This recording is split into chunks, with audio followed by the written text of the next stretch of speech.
I'm going to take it that most people know and have the internet, use the internet, and really today it's like a refresher, it's like a health check to say, look, are you using it for your business? Do you have a website? Can you do more? So I would like you to go away, go back to the business after this conversation, and really ask yourself those questions. How can you use it better to get more out of it, to drive demand? So 3 good reasons. Why use it? Well, your customers are online. So certainly within Ireland, 64% of adults are online regularly. They're spending an average of 3 hours a day, so as much as time as they're spending on TV in actual fact. So they're using it for social media, they're researching, they're reading newspapers, they're buying things.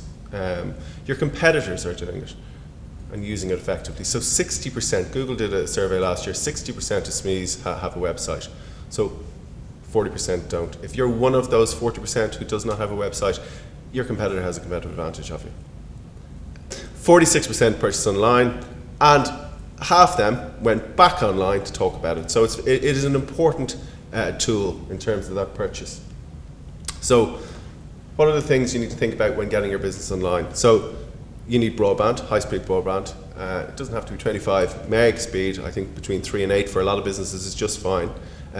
Your website, so your name, where are you going to trade? If you're predominantly going to be focused on the Irish market, .ie is important to register with the domain registration here in Dublin. If you have an international focus, .com suggests that you're targeting that worldwide market. Hosting partner is something that is not talked about a lot, but it's actually very important. These are the people who actually will keep your website up and running. They're the technology partner who hosts it on servers. It's there 24/7. It's important to do your research to make sure that you're choosing someone who has that processes in place, because the last thing you want is when your potential customers go online, your site isn't working. That reflects very badly on you as a brand and as a company. So are you using e-commerce? So of that 60% who have websites, only a small minority are actually trading online. So there's a huge opportunity. It's a very cost-effective channel to get your products to market. And are you driving traffic to your website? So those of you who have websites, are you using SEO, so search engine optimization effectively? Is your website name on your card? Is it on your letterhead? If you're a retailer, is it on your bags? It should be everywhere. People need to find you. And you need to make it easy for them to find you if you have a website. So we'll talk a little bit more about search engine optimization later in the presentation. So how are businesses using online? So in our own case with Eircom, we use it to communicate with our customers from a customer care perspective. We use Twitter.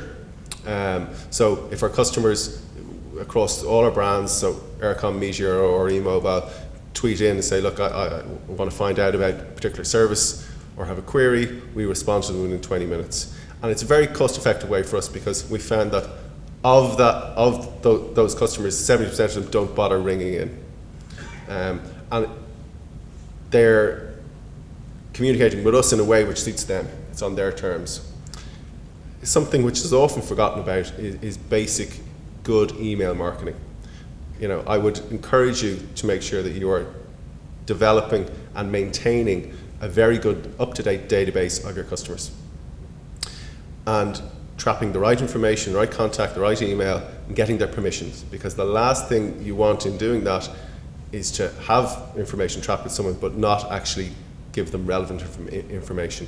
You don't want to be spamming customers because in actual fact it'll have the opposite effect.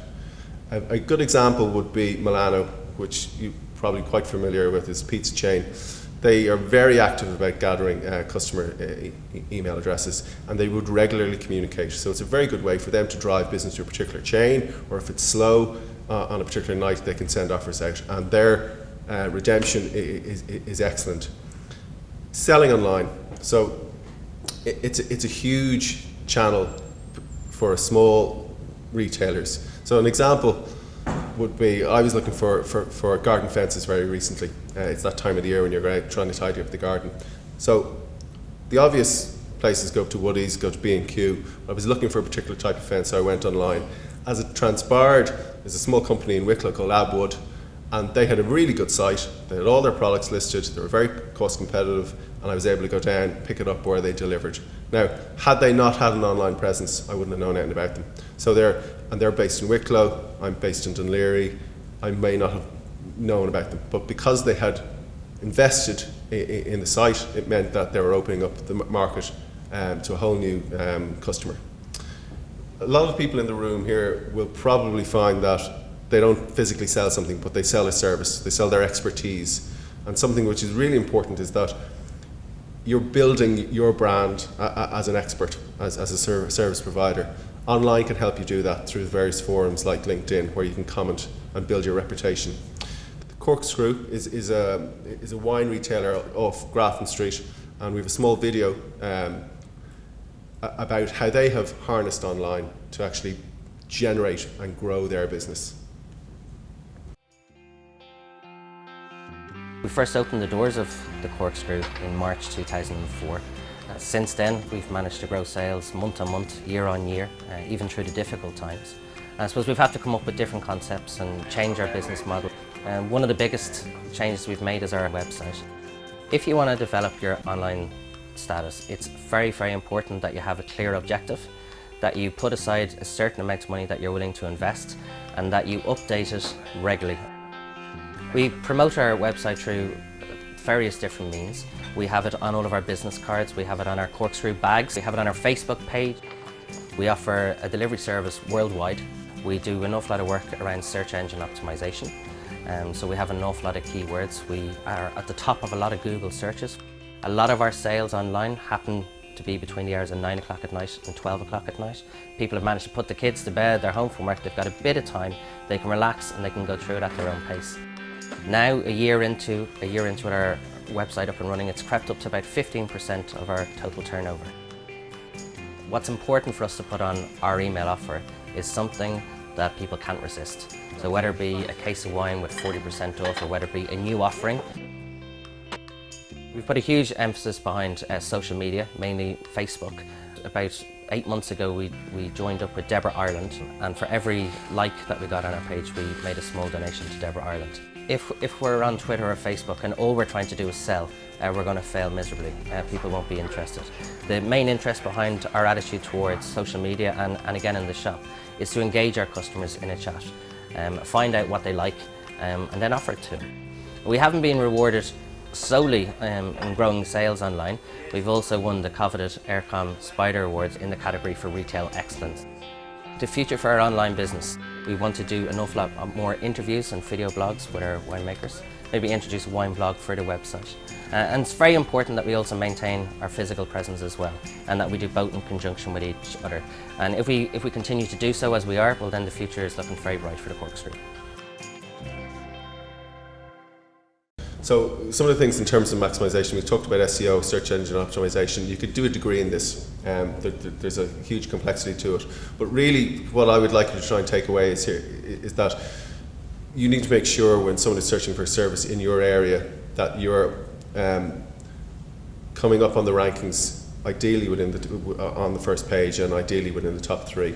And there's simple ways to do that, make sure your keywords are up to date, that you're actually going in and making sure that they're. Also, I suppose, a lot of people are using Google Maps now. So making sure that your geographic location is tied to your site, and that if you are using any videos, that they're tied in as well, and that if you're using any social media, again, that's tied into the website, because that Google will look at all those things and it'll help you get up the rankings. Mobile devices. Half of the phones in Ireland at this stage now are smartphones, and Google tells us that 30% of all searches on Google are on mobile devices. So have you any idea how your site, if you have one, looks when it's searched on a mobile phone? You know, is the content readable? So that's something to go back and talk to a web developer, whoever is responsible for your website, to make sure that when that content is viewed, that it's viewable. Social media is talked about an awful lot, and it's a really positive thing. It's free. The only thing you need to, I suppose, is to invest the time. But what I would say to you is that tread carefully, because there's a lot of pressure on businesses to jump in, and a lot of people do jump in. But unless you have invested the time and energy and know which one particularly suits your business. So what we're talking about here is we're talking about Facebook, Twitter, and LinkedIn predominantly as the social media vehicles. Look at what your competitors are doing. Choose one and tread slowly and invest the time. It can have a fantastic return, as we see from Corkscrew's case. The other, I suppose, to wrap up things to remember: research your provider, look at their work, invest the time, and there's no substitute for that. I mean, when we talk to most SMEs, that's the biggest barrier of maximising online. It's their own time. So put regular time aside. Make sure the content is updated. Respond to queries quickly, because people don't want to wait 3 days for a response, in this day and age. And make sure that you're driving business to your site through the SEO. So thank you very much, and good luck.